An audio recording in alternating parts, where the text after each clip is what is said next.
Issues Reports is made possible by the generous financial support from Irma and Norman Brayman.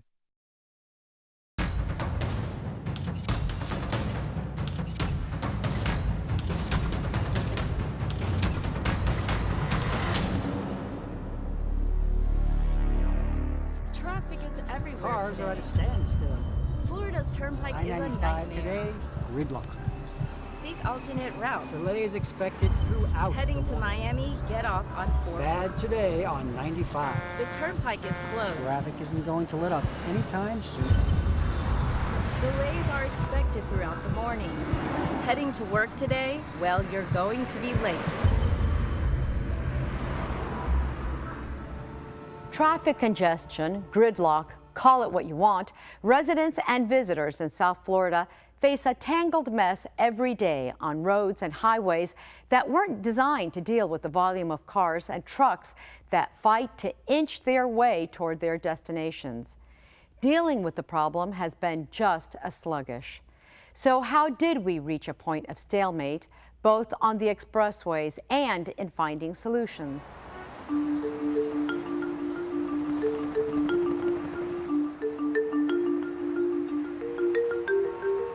We have accommodated the car in many occasions. That means we expand roads, we extend roads, and we never really gave any thought to a transit system that could be more global, more holistic in the way we move folks around. There has been transit planning, especially in Miami-Dade County, for a long time, and there were routes planned which in fact were never put into place. These are all things that are now creating this perfect storm.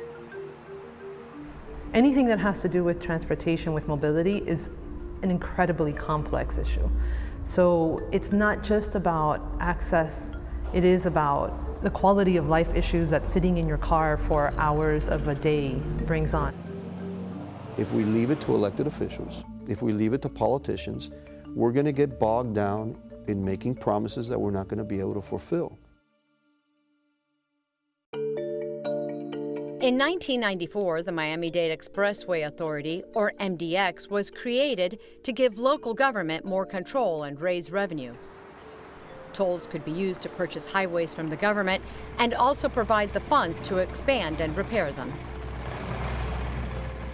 MDX was a good idea at one time. The whole idea was to keep our money here, our toll money here. If you recall, the little tolls we paid back then was basically going up to the state and we'd have to go and chase it. The expressways and the expressway authorities in the past used to use a lot of the gas tax, and gas taxes, the revenues are actually coming down. And so there's got to be another source, and the source is user fees. You're going to see right now with this new toll increase, we're going to create 10,000 new jobs in Miami-Dade County. We're going to make transportation, hopefully, and we fully expect, easier for individuals. Part of our master plan to fortify the shoulders of the road so that when public transportation decides to use what are called express buses to facilitate the ability to move a larger amount of people from the east to the west, we won't have to do new construction. So we are proactively preparing for the anticipation that we're going to need more public transportation. I'm very concerned that the decisions that MDX makes, the public doesn't really get a view of how those decisions come about. You know, I wouldn't mind so much, paying for a quarter after the thing is built, but they're asking you to pay ahead of time for projects that are going to be built. A number of our elected officials and decision makers, they're not transit planners, they're not urban planners, and you know what, that's fine. They don't have to be, but I don't see them being inundated with information or appointing the best possible people that have expertise in transit, seeking out the best possible information to make those transportation decisions. I think there's a tendency for people in the community to look at their traffic frustration and be overly critical of our elected leaders and appointed leaders in terms of addressing traffic issues. And what you have to keep in mind is even in cities where the transportation systems were started in the 19th century, like New York and Boston, they still have to respond to growing needs for transit. Sparked by a grand jury investigation on the dire need for better transportation, in 2002 a ballot initiative was launched, but it wasn't the first time. Similar measures failed in 1976, 1990, 91, and 1999. What was different this time? Then County Mayor Alex Pinellas and county commissioners promised the new money would go to new projects only for transportation. Given that, voters overwhelmingly approved a half-penny sales tax increase from 6.5% to 7%. This was a major victory for public transportation proponents, but very little of what was promised materialized. Many say the initiative was overpromising at best, outright deceptive at worst. The campaign spoke of expansion of service, expansion of Metro Rail. We were going to have Metro Rail going to FIU, to the Broward County line. It was going to go everywhere. People at the time that they voted for the half-cent sales tax wanted additional Metro Rail lines. And we had an additional extension built to the airport. And that was a great project, connecting downtown Miami to the airport through the Metro Rail system, something that most cities have. So that was a great improvement. But still, originally, at the time of the half-cent sales tax, people thought there would be corridor expansions throughout the county. The reality is that the fine print of the ballot language spoke about something else. It talked about enhanced buses, road construction, and the county has used a lot of the money for that. And it's really an education to voters. When you go to vote, and I know sometimes these ballot languages are long, you got to read them because the devil's in the details. There's no way we could get 8 new Metro Rail lines out of the half cent. We couldn't do it because these things are hyper expensive, especially Metro Rail. $250 million a mile to build. On top of that, transportation dollars were transferred to the general fund instead of being used for their intended purpose. I want to say maybe it was late 2000s. The commission made the critical mistake of merging the PTP money and the transit budget. And that is something that we've been trying to untangle since the day we got to the commission. PTP money was used for operations, and I was voting against it. It was supposed to be used for capital. It was incorporated in, and now, and when I look at it as the mayor, if you try to rip that out now, you have about $128 million that is used for operations. I suggested that we, at the very least, begin the process of weaning the people's transportation money away, the half-cent sales tax away, and putting it back into the capital projects that we need, these additions to the Metro Rail system. Chairman Bogle agreed to do that over 5 years at $18 million a year. You have to do one of like 3 things. Either you have to increase fares to $10, which I don't think anybody wants to do, or you have to increase taxes by about $128 million, which I don't think anybody wants to do, or you have to decrease services by about $128 million, which means you're going to be stranding, thousands of people that rely on public transportation. The idea seemed to be, and for some continues to be, that the only solution is to construct our way out of congestion with additional highways. But that also contributes to greater urban sprawl. Clearly what's needed is a transportation plan which understands where jobs are or should be and what kinds of densities of housing should be where. The reason we have the affordable housing on the edges, that is the American convention. The land out there was cheaper, so we're ending up with affordability far away, very often from the job centers of downtown or around the airport. Living, working, and recreating in the same area is one of the best solutions to the transit problem, and it's certainly one of the best solutions to the personal economic problems that are caused by our transit issues. We've been faced now with putting transportation into place, or transit into place, after the jobs have located and after the residences have located. The first step is to stop developing further and further and pushing the urban development boundary out further and further west. That's the first step. That is not the direction some county leaders are taking. Over the last year, MDX has more than doubled the tolls to increase highway capacity and the growing volume of cars. The impact on the pocketbooks of commuters was felt swiftly and harshly. Mass transit, including heavy rail, has been discussed, but it's cost prohibitive. Rail can't work on its own as it needs feeder systems like trolleys and buses to cover the first and last mile of the journey. I could take this bus and take that bus to the metro rail, but how do I get from my home to that first bus stop? We want to make that bus route efficient, direct, and on time, so it's reliable, but how do we bridge that gap at the beginning of your trip and at the end of the trip? As far as metro rail, it's not going to happen, but there are other alternatives that are not just buses. There are rail corridors available to us. All it takes is negotiations with the state and CSX, and now we could then start talking about delivering real alternatives for folks that live east, west, north, south of our county. I know Commissioner Bowe was looking at the CSX line that runs just north of the 836, and that's a viable alternative. Again, it's an existing infrastructure, it's a rail line. You don't have to invest that much money into doing it. That's one of the things we need to study, but eventually we're going to have to get down to Kendall. There are trails that go to the southwest area, and those rail lines actually exist. They're just not utilized. So we're going to be able, for a relatively inexpensive way, actually activate a line which is privately owned right now, and we can co-use with All Aboard Florida. I think it makes a lot of sense. We have to have a cost-effective and fast means for people to get from far off into the areas where the jobs are. But the other thing that we need is affordable housing that is near work. Part of the reason is that large parts of Metro Rail didn't have either people or jobs close to the stations, so not that many people were using it.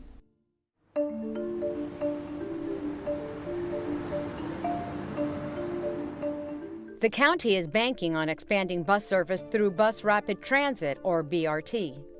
True bus rapid transit should feel as if you're on a metro rail line, except you're really on a bus. And what I mean by that is that you're at a comfortable station while you're waiting for the BRT bus. They want to add transit along in a way that doesn't really disturb how we're moving now. It just adds to it. And in reality, that's not going to get us where we need to go. So one prime example is, again, the express buses that we want to add along the shoulder of 836 or 826. That's not a solution. That's not prioritizing transit. The problem with the BRT is that you have to attain the right of way, and that becomes a bit of a challenge. You have to accommodate, and the BRT could work if it doesn't have to stop at every intersection. Broward County officials acknowledge the need for alternatives for residents and have listened to demands to bring the popular ride-sharing service, Uber, back to the county. Earlier this month, Broward County commissioners approved for Uber to begin service again after months of contention over rules and regulations. Miami-Dade County hopes to follow in Broward's footsteps. There's a generation that's coming. That generation is insisting that alternatives be delivered for them. It's a generation that just does things differently than the way perhaps you and I did things or do things. And Uber comes into play, Lyft comes into play. Our kids are using it. You know, they're using it not only for the first and last mile, but they're using it for their transportation needs, even though it's illegal right now in Miami-Dade. I want to make it legal. I want to bring Miami-Dade County into the 21st century. I want to bring our taxis into the 21st century because that is a solution. Residents want to be a part of these solutions if only they knew how, but Miami-Dade has a complex network to navigate. There are MDX meetings, there are MPO meetings, there are CITT, the Citizens Independent Transportation Trust meeting. The MPO has public boards that have absolutely no power. And so they're told, as a matter of course, the first place to go is to the public boards of the MPO. And by and large, whatever you comment there sort of dies there. The mayor, in hiring me, he's put a plan in place where he's going to combine the Miami-Dade transit functions and the public works functions at the county so that we have a single Department of Transportation. And that way we eliminate any hurdles and we have everybody working together and focusing on mobility. we all fully acknowledge that ultimately we are all going to need to partner together, to work together to find a way to have an even more complete and concise answer to the issue of transportation. So public transportation clearly is going to be part of that. We can be the city that we're destined to be. And this is the most exciting city in the United States right now, and one of the most exciting cities in the world. And this really can keep that momentum going, and we can be where we want to be very quickly by making these investments. Investing in our infrastructure is critical. There's no question about that. The point of contention is where this investing should be focused on. Though many are critical of local government's seemingly slow reaction time to our transit crisis, is there any blame to be shared with the state and federal government? And where do we go from here? Joining me to continue this conversation, we welcome Rick Katz, Executive Vice President at Balsera Communications and President and founder of their affiliate agency, Communicats. Mr. Katz was the pro bono director for the 2002 referendum on the People's Transportation Plan. Rick, good to have you here. Thank you. Good to be here. So this is an amazing conversation that we're having because it's something that consumes everyone every single day, not only in conversation, but literally on the roads in Miami-Dade County. You say that there are three focuses that we should be looking at. Communication, one, planning and merging different agencies to be much more effective. Then we have to talk about money. Why is communication the first thing? Okay. And I'll use my good friends at MDX as an example. They've done some communication, and they would tell you they've done a lot of communication, but the problems that they ran into with the community and with the legislators that represent that part of the population was in many ways a lack of communication. It is never enough. We in infrastructure don't put enough energy, any money into really getting out there and going to homeowners associations and talking to legislators. I'm not just pinning that on MDX. We need to do much more at that Dade County. But it's also honest conversation, honest communication. One of the big problems we have, and you were part of the 2002 plan that helped successfully pass that half-cent tax, it was deceptive. Well, it was a pro forma that we were told in the mayor's office would work. And the mayor was? The mayor was Alex Pinellas. Javier Soto, his executive assistant Who director, is today? The head of the Dade County. The MDX? No, Javier Soto is head of the foundation. I see. That's right. You're absolutely the Miami Foundation. It was Mayor Pinellas, Javier Soto, myself, and many other people. We were given pro formas that came out of the transit department that told us that what could be built for the money that the finance department said was generated. I found out after the election because people came to me and said that those numbers were not real. I did not know, Alex didn't know, Javier certainly didn't know that we couldn't build what we were promising. We also didn't know some of the things that were in the compact that had been developed by a member of Alex's staff. Who knew? I think people in transit knew. I think the transit director knew. I think engineers who were consulting engineers at the time knew. Apparently it was a big joke. I didn't know that. And I didn't like putting my name out there pushing a project that ultimately couldn't get done. But it went beyond that. We did not know there was this deficit that the commission would end up having to cover. That money was supposed to be used for new roads, new services, new trains, new miles. New dollars for new projects. Yes. Okay, so that's the past. That's and it's a bad basis because our plan was that we would pass a half-cent then, show the public what we could do, get out there and build, develop infrastructure, not all roads, and then go back in a couple of years and say, look what we did for a half-cent, give us the other half-cent and we can do the rest. Well, obviously when that all fell apart, when the deception became known, that ended our bail. So the half-cent continues to be paid, regardless of, and now we have increased tolls. We are essentially nickeling and diming our way through this transportation crisis. And I say crisis because I don't know any other way to express it. Well, I want to talk quickly, communication on one hand, the MPO and the way it functions and the planning process. We do not connect land use planning with transportation. So our elected bodies allow zoning variances that are the right in many cases of the developer. Sometimes not. Sometimes they're just given the variance without really taking into consideration the infrastructure that's needed, whether it's water and sewer, police and fire, or roads. And transportation now has to be viewed as an essential service. So that planning function never really connects. In Chicago, they have merged the transportation planning that's required by federal and state law with the urban planning or the land zoning and land use, and they're doing a great job. It's the move of the future. It also needs to be a regional body.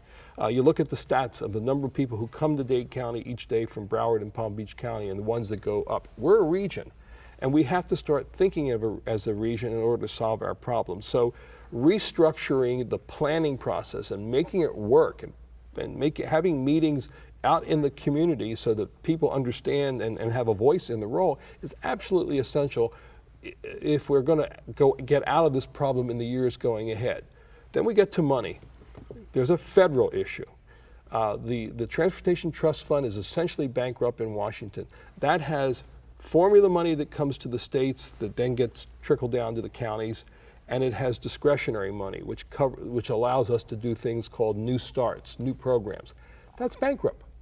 We have strong leadership in our delegation, our state's delegation. The states need to get together and fix the transportation dilemma that hasn't worked right since Eisenhower was president. It needs fixing. We have Congressman Mica, we have Congressman Diaz-Balart. Both are viewed as national authorities in transportation. We need to make sure that our congressional delegation, the state's delegation, knows it's the priority of this community and does the job. We need to hold them accountable. Rick, what about Tallahassee? Well, I think Tallahassee does virtually nothing for transportation in Dade County. We're a donor region. We're a donor region. And the fact is that because we're not just a donor region in terms of money, but a total generator for the state, it's a state problem. Our needs here are not just local. We are a big part of the machinery that makes Florida's economy work. So the state needs to ante up. Public officials are absolutely afraid to raise taxes. They say, no new taxes. Well, we ended up having to raise user fees at water and sewer under court mandate. Do we need to have a court mandate? We've already had investigations over and over again. Do we need the feds to come in here and essentially declare we're taking over Dade County's transportation? Our elected officials have to stand up. We need the money. Not all the money can come from user fees. People are just as concerned about the time it takes to get from their house to the quick store to get their loaf of bread as they are to get from West Dade across. No question about it. All over the county. And those need to be fixed. No question about it. Plus, we have to take into account, as you said, because we're regional, you also have Broward County, which is a big component of the work and the traffic that comes in and out of Miami-Dade County. The numbers from Palm Beach are becoming stronger and stronger every day. Okay, so we look at one of the solutions that everybody talks about is public-private partnerships, or P3s. Okay. So, good idea? Can be. It's funny because when we developed the Port Tunnel, I had the good fortune to be the public affairs person there. And I was sent to school to learn the public-private partnership program, to learn what a P3 is, because I had to communicate that to the folks, to the elected officials and the community. At the time, there was tremendous pushback at the commission and the MPO because it just didn't sound like a system that would work, and they figured in the end the costs would balloon and they'd have to pay the tab.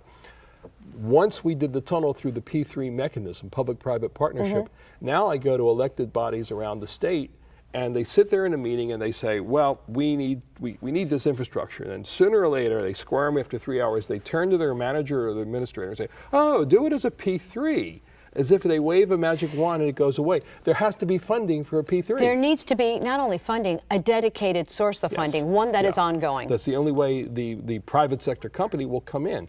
Now, sometimes they'll do it based on tolls, which is future billing. They'll be there, and there's a commitment that as long as this road will generate a certain amount of money, they can afford to be in the business of building that road. And that works in those situations, but it doesn't always work. There's a lot of criticism about MDX and its tolls.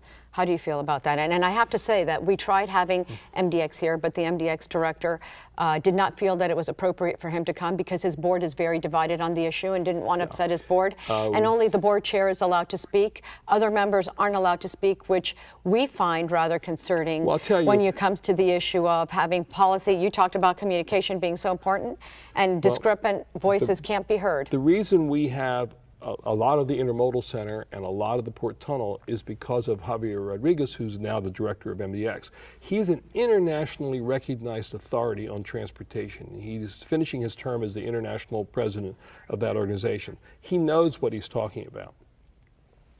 MDX is part of the picture. I was there when it was created, and it was mentioned on the video package before. It was created to be able to keep that money here in Dade County. Which is so important, and we only have 15 seconds left. We are light years away from a solution. If we have to reorganize, if we have to look at other cities, if we have to find a partnership between the feds, Tallahassee, and Miami-Dade County. I want to tell you, the leadership is there now.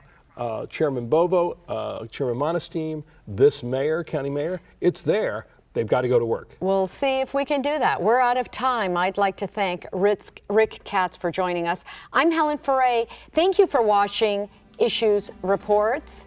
It's with you in mind.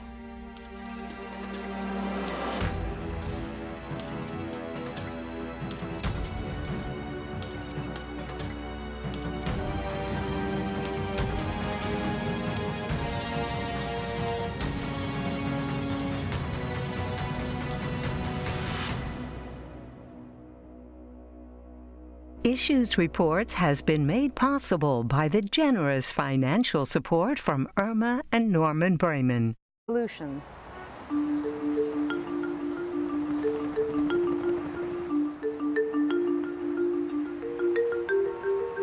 We have accommodated the car in many occasions. That means we expand roads, we extend roads, and we never really gave any thought to a transit system that could be more global, more holistic in the way we move folks around. There has been transit planning, especially in Miami-Dade County, for a long time, and there were routes planned which in fact were never put into place. These are all things that Government more control and raise revenue. Tolls could be used to purchase highways from the government and also provide the funds to expand and repair them. MDX was a good idea at one time. The whole idea was to keep our money here, our toll money here. If you recall, the little tolls we paid back then was basically going up to the state and we'd have to go and chase it.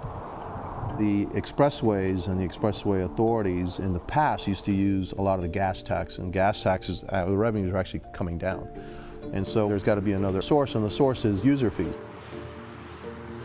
You're going to see right now with this new toll increase that are now creating this perfect storm. Anything that has to do with transportation, with mobility, is an incredibly complex issue. So it's not just about access, it is about the quality of life issues that sitting in your car for hours of a day brings on.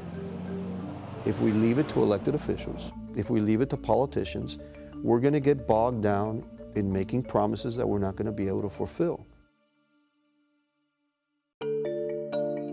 In 1994, the Miami-Dade Expressway Authority, or MDX, was created to give local government. Issues Reports is made possible by the generous financial support from Irma and Norman Bremen.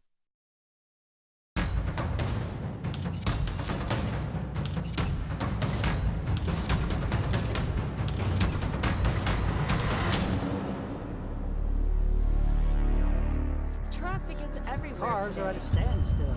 Florida's turnpike is a I-95 nightmare. today, gridlock. Seek alternate routes. Delays expected throughout. Heading to Miami, get off on 4. Bad today on 95. The turnpike is closed. Traffic isn't going to let up anytime soon. Delays are expected throughout the morning. Heading to work today? Well, you're going to be late. Traffic congestion, gridlock, call it what you want. Residents and visitors in South Florida face a tangled mess every day on roads and highways that weren't designed to deal with the volume of cars and trucks that fight to inch their way toward their destinations. Dealing with the problem has been just as sluggish. So how did we reach a point of stalemate, both on the expressways and in finding solutions?